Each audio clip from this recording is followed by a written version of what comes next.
जय श्री कृष्णा। राधे राधे। आज अपने सुनेंगे देवशयनी एकादशी व्रत की पारण की कथा। एकादशी व्रत का पारण द्वादशी तिथि को किया जाता है और शुक्ल आषाढ़ द्वादशी पर भगवान श्री हरि विष्णु के वामन अवतार की पूजा की जाती है। तो जो भी भक्तजन व्रत रखते हैं उन्हें द्वादशी के दिन विधि पूर्वक पूजा अर्चना करनी चाहिए। उसके बाद सुपात्र ब्राह्मणों को भोजन करवाकर यथासंभव दान दक्षिणा देकर अपने व्रत का पालन करना चाहिए। एकादशी को द्वादशी के दिन एकादशी का व्रत कथा अवश्य सुनी। इसके साथ साथ बांके बिहारी की, तुलसी माता की, विष्णु भगवान की कथा को सुनना चाहिए, फिर व्रत का पालन करना चाहिए। जो भी व्यक्ति पूरे विधि विधान से सारे नियमों का पालन करके एकादशी का व्रत करता है उसकी सारी मनोकामनाएं पूर्ण होती है। तो आइए इस कथा इस पावन अवसर पर अपने सुनते हैं एकादशी की कथा। लक्ष्मीपति नारायण की जय हो।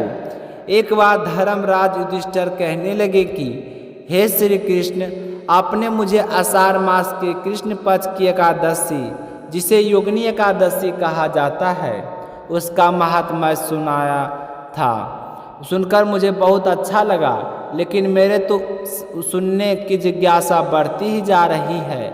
आज मुझे आप आषाढ़ मास के शुक्ल पक्ष में आने वाली एकादशी के बारे में बताइए। इस एकादशी का नाम क्या है और इस व्रत की विधि क्या है और इस दिन कौन से देवता का पूजन किया जाता है। इस व्रत को करने से कौन से पुण्य फलों की प्राप्ति होती है। तो युधिष्ठिर की बात सुनकर श्री कृष्ण भगवान कहने लगे कि हे धर्मराज युधिष्ठिर, तुम्हारी जिज्ञासा देखकर मुझे बड़ी ही खुशी हो रही है। आज मैं तुम्हें एक कथा सुनाता हूँ। उस कथा को पितामह ने नारद जी को सुनाया था। तुम ध्यान पूर्वक सुनना।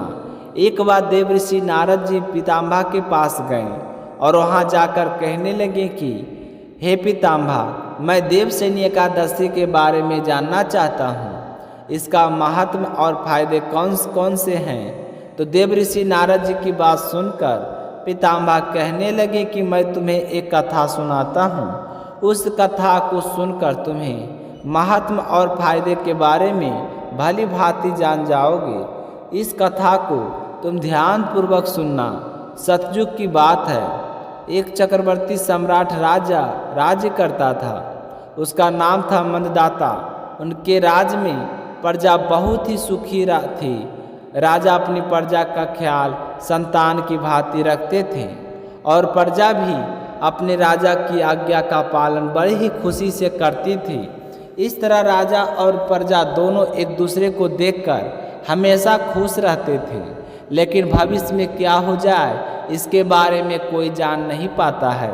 सब दुख का आगमन हो जाए और सुख की घड़ी हमें छोड़कर चली जाए। तो इस तरह राजा भी इस बात से अनजान थे कि उन पर दुखों का पहाड़ टूटने वाला है, क्योंकि उनके राज्य में बहुत ही जल्द भयंकर अकाल पड़ने वाला था। लेकिन राजा को इसके बारे में पता नहीं था और यह अकाल पूरे 3 सालों तक रहने वाला था। तो एक दिन राजा के दरबार में एक विद्वान पंडित जी आए। तो राजा उसे देखकर बहुत ही खुश हुए। उनकी खूब आव भगत की और पंडित जी भी राजा की सेवा भक्ति देखकर बहुत ही खुश हुए और राजा से सकुशल मंगल पूछने लगे।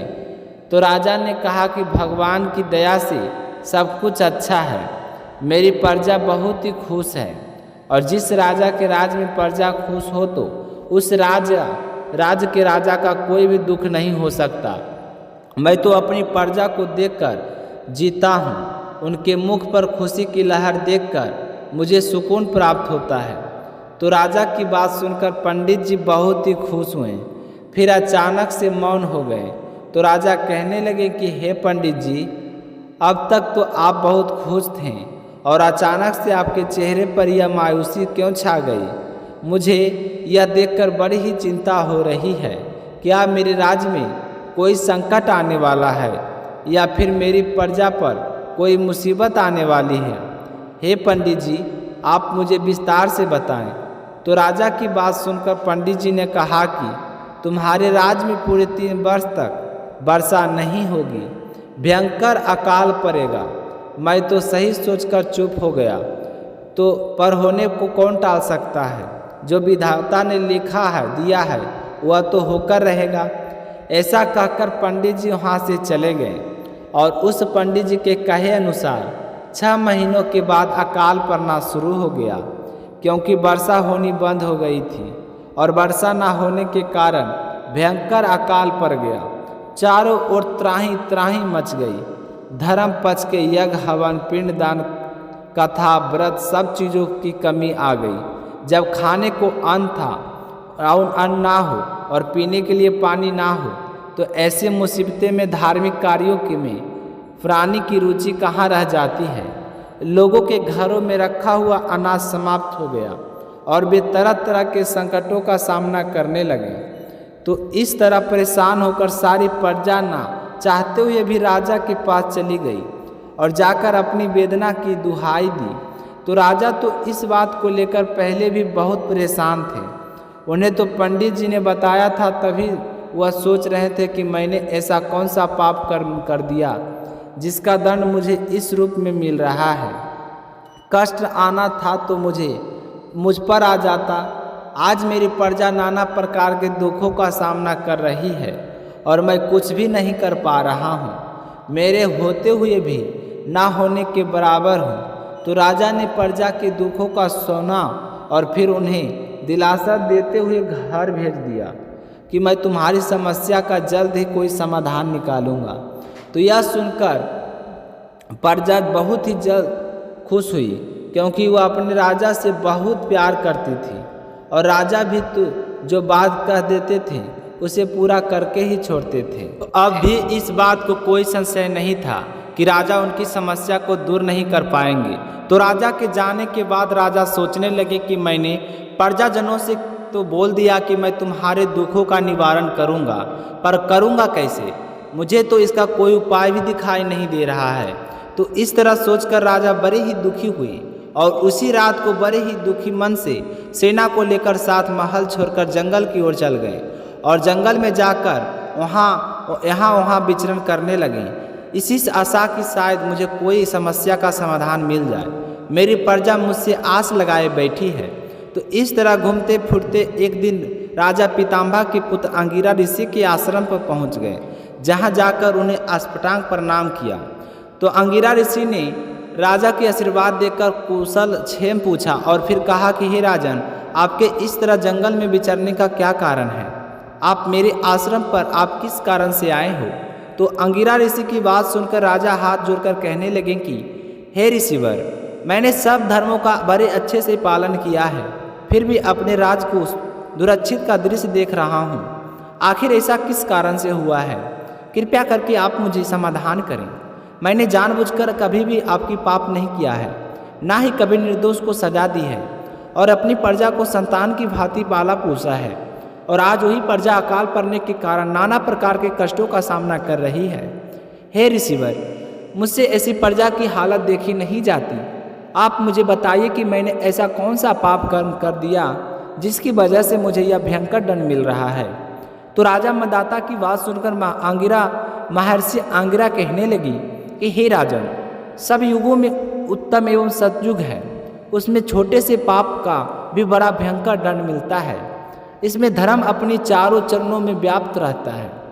ब्राह्मण के अतिरिक्त किसी अन्य जाति को तप करने का अधिकार नहीं है, जबकि आपके राज्य में एक शूद्र तपस्या कर रहा है। यही कारण है कि आपके राज्य में वर्षा नहीं हो रही है।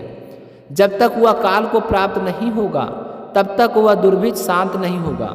दुर्भिक्ष की शांति उसे मारने से ही संभव है। तो आप उसे मरवा दीजिए और आपके राज्य में वर्षा होनी शुरू हो जाएगी। तो अंगिरा ऋषि की बात सुनकर राजा एकदम से उदास हो गए, क्योंकि राजा बड़े ही दयालु और उदार हृदय वाले थे। तो राजा ने कहा कि कुछ भी हो जाए, मैं उसकी हत्या नहीं करवा सकता, क्योंकि वह एक निरपराध है। सिर्फ तपस्या करने पर मैं उसका वध करवा दूं, ऐसा कभी नहीं हो सकता। हे ऋषिवर, मैं उस निरपराध को मार नहीं सकता। इस बात को मेरा मन स्वीकार नहीं कर रहा है। आप कृपया करके मुझे कोई और उपाय बताएं जिससे उस शूद्र को भी हानि ना पहुँचे और मेरे राज्य में वर्षा होने लगे। तो महर्षि अंगिरा ने कुछ ध्यान लगाकर कहा कि हे राजन, आषाढ़ मास के शुक्ल पक्ष की एकादशी आती है, उसका नाम देवशयनी एकादशी है। अगर तुम पूरे विधि विधान से इस एकादशी का व्रत करते हो तो इस व्रत के प्रभाव से तुम्हारे राज्य में अवश्य वर्षा होने लगेगी। तो राजा यह सुनकर बड़े ही खुश हुए और हाथ जोड़कर अंगिरा ऋषि से कहने लगे कि हे ऋषिवर, आपने यह बात बहुत अच्छी बात बताई है, वरना उस शूद्र की हत्या करके मैं तो पाप का भागी बन जाता।